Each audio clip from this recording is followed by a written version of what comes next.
the endless golden grasslands of Kenya's Masai Mara Reserve bore witness to a fragile beginning. A baby elephant was born on a rainy night. His mother, already weakened by her long pregnancy, collapsed and died just hours after giving birth. The entire herd mourned, but a gentle female elephant stepped forward, opening her heart to raise the poor orphan. This baby elephant, whom we shall call Kibo, meaning hope in Swahili, grew up within the herd, yet felt a deep, wrenching loss without his biological mother's side. Kibo was a hyperactive and mischievous calf. He often chased small birds or ran around, disturbing the resting adults. Many of the older elephants were annoyed by his antics, often bellowing loudly, their calls echoing across the grasslands. Sometimes they even used their trunks to gently swat Kibo away, a gesture that made the young elephant scared and caused him to awkwardly avoid them. The cold air from that distance made his young heart lonelier and sadder with each passing day. Many nights he stood quietly at the edge of the flock, looking up at the starry sky with a blank, solitary gaze. Finally, as dawn broke after a long night, Kibo made a drastic decision to leave the flock and begin his solitary journey. Kibo walked slowly, lumbering across vast fields of dry, cracked grass, where the ground had been baked by the harsh, dry season sun. The midday sun beat down on his back, burning his skin and making his breathing rapid and labored. He searched every dry puddle, hoping for a few sips to quench the burning thirst in his throat. Hunger tormented him. His empty stomach made his little steps slower and shakier. In the distance, the deep roars of lions and leopards drifted on the wind, making him fearfully curl his ears in alarm. Luckily, he hadn't encountered any predators yet, but the fear still lingered. The hot wind from the wild grassland swept across him, stirring up dust and sand that clung to his wrinkled skin and tired eyes. As the sun set, he found a lonely old tree standing in the middle of the vast plain. He lay curled up under the sparse canopy, listening to the chirping of insects mixed with the cold night wind. The long night passed slowly, and he seemed more exhausted than ever after the harsh trek. When dawn broke, the first rays of sunlight shone on the grassland, still covered in cold mist. Kibo was awakened by the sound of a car engine echoing from a dirt road not far away. He slowly stood up, his legs trembling, but his eyes glittering with a faint hope of survival.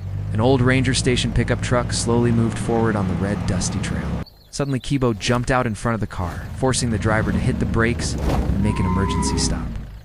Two rangers, Juma Ocello and Likan Olempo, looked down in amazement at the skinny but brave animal. They scanned the area, but saw no sign of any elephants nearby. Juma slowly approached, his hand gently reaching out, as if to comfort the trembling little creature. Kibo took a step back, but did not run away, his eyes still following the outstretched hand. Lacan sighed. If he stays here, he will surely be taken by a lion or leopard before he gets through the night. They looked at each other and nodded, deciding to bring him back to the station to care for and save that little life. Juma opened the trunk, signaled to the baby elephant, and surprisingly, Kibo obediently climbed in and lay quietly, as if he understood. The car stopped in front of the ranger station gate on a sunny morning road, dust still coating Kibo's gray skin.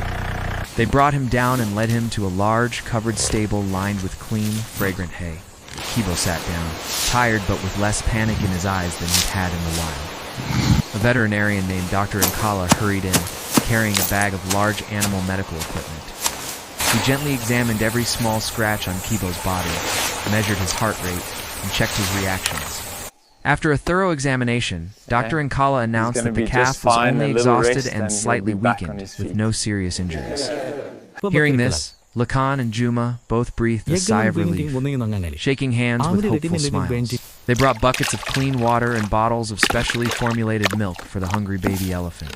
Kibo drank the milk enthusiastically, sometimes mischievously waving his trunk and spilling water, making everyone laugh with delight. Life gradually returned to his sparkling eyes, making everyone love this little creature even more. However, Dr. Nkala advised that Kibo needed the closeness and warmth of his own kind to restore his spirit. After a quick discussion, Juma suggested taking him to the station's semi-wild enclosure, where a female elephant was nursing her calf. The next day, under clear blue skies and gentle morning sunlight, Lakan drove Kibo to the semi-wild area. Kibo slowly stepped down from the car, his eyes wide open. observing the new scene with a mix of weariness and curiosity. In the distance, a gentle adult female elephant was grazing under the shade of a tree, next to another baby elephant, about a year old. The female elephant raised her head to glance at the newcomer, her ears flapping slightly but showing no sign of threat. The orphan calf stood still for a few seconds, his ears drooping, as if trying to muster the courage to step forward. The mother elephant's calf, curious by nature, approached and gently touched his little trunk to Kibo as a greeting. Kibo was startled for a moment, then gently moved his trunk in response, his eyes sparkling as if reassured. After just a few minutes of awkwardness, the two began running around each other, playing on the grass like real children. The female elephant watched them for a while, then continued grazing, seemingly accepting the stray calf. He looks much Juma better and now, Likan thanks to you, stood Doctor. beside Dr. Indeed, Nkala outside the a fence, successful recovery. smiling with It's a satisfaction at the privilege to touching help scene. these magnificent creatures. The early morning sunlight reflected on the gray skin of the three elephants, making the scene strangely warm and peaceful. Kibo appeared to have found a sense of belonging after months of being abandoned and wandering in the wild. The air here was filled with the scent of fresh grass, mixed with the joyful cries of two happy baby elephants. That afternoon, the three elephants stood together under the shade of a large tree at the edge of the barn, avoiding the pale yellow light of the sunset. The orphaned calf, Kibo, rested his head on his new friend, eyes half closed, looking completely peaceful and secure. The female elephant gently touched his back with her long trunk, a tender maternal reassurance. For the first time in months of abandonment, he felt the warmth of family and reliable protection. Juma stood with his arms crossed, exchanging a satisfied glance with Lekin as he watched the animal slowly adjust to its new surroundings. Dr. Nkala carefully recorded Kibo's health and behavior in a small notebook with a contented look on his face. The sunset died, the distant grasslands golden, and a cool breeze blew, causing the grass to sway gently. The three elephants stood side by side, looking so harmonious that it seemed as if they had been together for a long time. In that moment, all fear and loneliness seemed to vanish from Kibo's fragile soul. His small, pretty ears trembled gently in the cool afternoon breeze, as if welcoming love from his new home. Lacan quietly said Today, to Juma and Dr. Ankola, we have changed the fate we have of a changed little the fate life. of a little life. A new chapter in Kibo's life had begun, filled with hope and warmth in the wilds of the Masai Mara.